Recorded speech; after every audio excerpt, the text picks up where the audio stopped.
Bismillahirrahmanirrahim. Assalamualaikum warahmatullahi taala wabarakatuh. Perkenalkan, nama saya Muhammad Taufikur Rahman, NPM 2024 12 2031, kelas TIB kelompok 6. Perkenalkan, nama saya Muhammad dengan NPM 2024 12 2004, kelas TIB. Lanjut kita ke presentasi pada malam hari ini, yaitu tentang modul pembelajaran komprehensif. Judulnya yaitu Prinsipal Komponen Analisis dalam kurung PCA. Dari konsep dasar dan landasan matematika hingga formulasi praktis reduksi dimensi pada Michael-Renning. Lanjut kita ke slide yang kedua, yaitu bagian 1. Mengapa PCA sangat diperlukan? Karena memahami tantangan penanganan data berdimensi tinggi pada analisis modern. Terus kita lanjut ke slide yang lanjutnya tentang tantangan data dimensi tinggi. Cause of dimensionality, kutukan dimensi menyebabkan modul machine learning rentan mengalami overfitting saat jumlah fitur meningkat secara drastis. Performa model akan menurun karena data menjadi terlalu renggang di luar dimensi tinggi, yang juga menuntut waktu komputasi serta kapasitas memori luar biasa besar. Terus ke multikoliniaritas. Dalam dataset nyata, banyak fitur yang saling berhubungan erat, seperti luas rumah dan jumlah kamar. PCA membantu menghilangkan korelasi ini dengan menciptakan sumbu proyek baru yang saling tegak lurus dalam kurung ortogonal, sehingga informasi lebih padat. Lanjut kita ke slide selanjutnya, yaitu tentang definisi dan vision on PCA. Prinsipal komponen analisis dalam kurung PCA adalah teknik unsupervised atau learning paling populer untuk reduksi dimensi dalam kurung dimensionality reduction. PCA memproyeksi sekumpulan variabel asli yang saling berkorelasi menjadi variabel baru yang linear dan tidak saling berkorelasi, yang disebut sebagai prinsipal komponen dalam kurung PC. Tujuan utamanya adalah memangkas dimensi dengan tetap mempertahankan persentase informasi atau variasi asli sebesar mungkin di dalam dataset baru. Dan ini merupakan gambaran dari keterangan definisi vision PCA-nya. Lanjut ke slide selanjutnya, yaitu tentang bagian 2, fondasi matematika utama. Bagaimana operasi aljabar linear mendasari algoritma penentuan arah varian terbesar, yaitu konsep matematika utama. Adapun konsep matematika utama itu terbagi menjadi 4. Pertama, varian, kedua, kovarian, ketiga, eigenvektor, dan yang keempat yaitu eigenvalues. Adapun keterangan dari varian yaitu mengukur persebaran data dari rata-rata PCA, mencari sumbu proyeksi dengan varian terbesar, dan di bawahnya yaitu adalah contoh ataupun kode dari keterangan varian tersebut.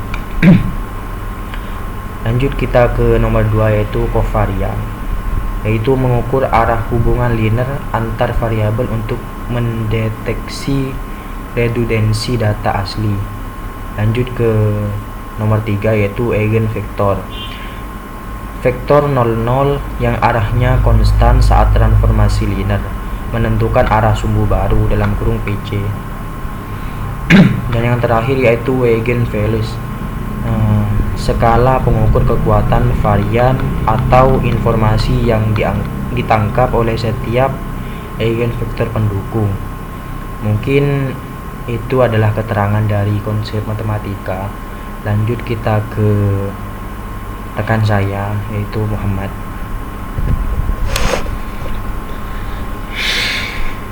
Baik, di sini ada langkah-langkah algoritma PCA.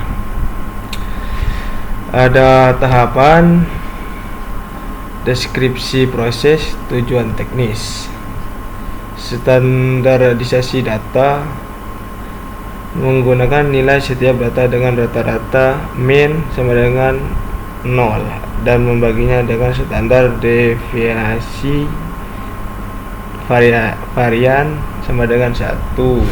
Tujuan teknik, mencegah fitur berskala besar, misal harga mendominasi fitur berskala kecil, misal jumlah kamar. Matriks konvarian, menghitung konvarian untuk seluruh pasangan fitur pada dataset asli. Tujuan teknis, mengidentifikasi relasi dan redundansi informasi antar variabel. Elegan dan dekomposisi, melakukan dekomposisi matriks konvarian untuk mencari nilai eigenvaluas dan vektor eigenvektor, menentukan orientasi sumbu baru beserta porsi varian yang diwakilinya. Sortir dan seleksi PC, mengurutkan eigenvalues dari terbesar ke terkecil dan memilih sejumlah K komponen terbatas. Tujuan teknis, membentuk basis ruang berdimensi lebih rendah dengan informasi optimal. Koreksi data, mengalihkan matriks data terstandar dengan matriks eigenvektor terpilih, menghasilkan koordinat data baru PCA sinkronis untuk pemodelan. Baik, selanjutnya karakteristik komponen utama dalam kurung PC. Sini ada PCI dalam rencana peribikal komponen 1.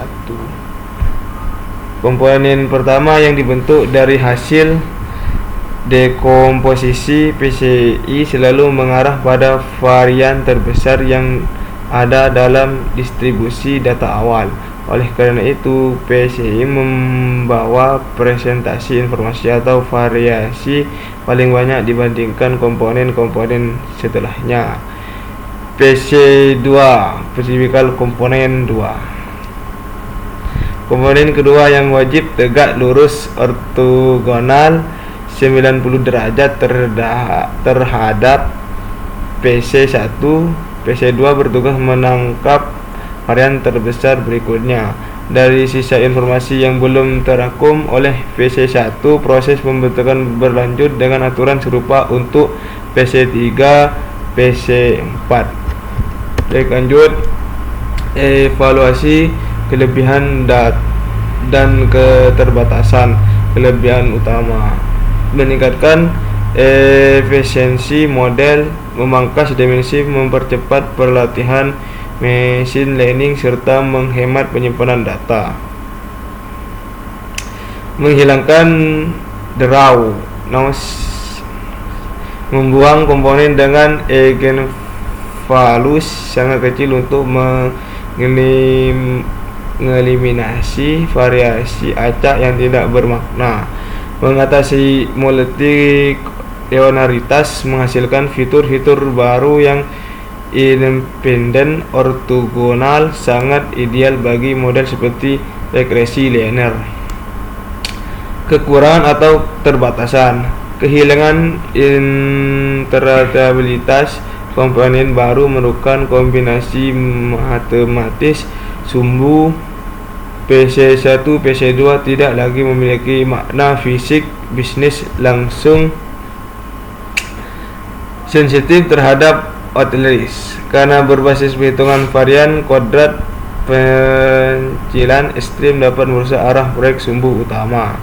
Asumsi linearitas, PCA mengasumsi korelasi bersifat linier. Jika hubungan non-linear diperlukan alternatif seperti kernel PCA.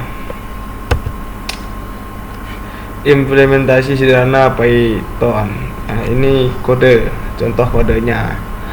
Ada jur lalu kerja kode. Lanjut saja. Kesimpulan akhir, penyederhanaan kompleksitas data. PCA merupakan alat praprosesian data yang sangat andalan dalam data sains dengan memproyeksikan data arah varian tertinggi. PCA mampu mengompresi informasi berharga ke dalam dimensi yang ringkas, bebas, multikoloritas, dan siap diumpan ke algoritma machine learning secara efisien. Mungkin cuma itu yang bisa kita sampaikan, kurang lebihnya mohon maaf. Assalamualaikum warahmatullahi wabarakatuh.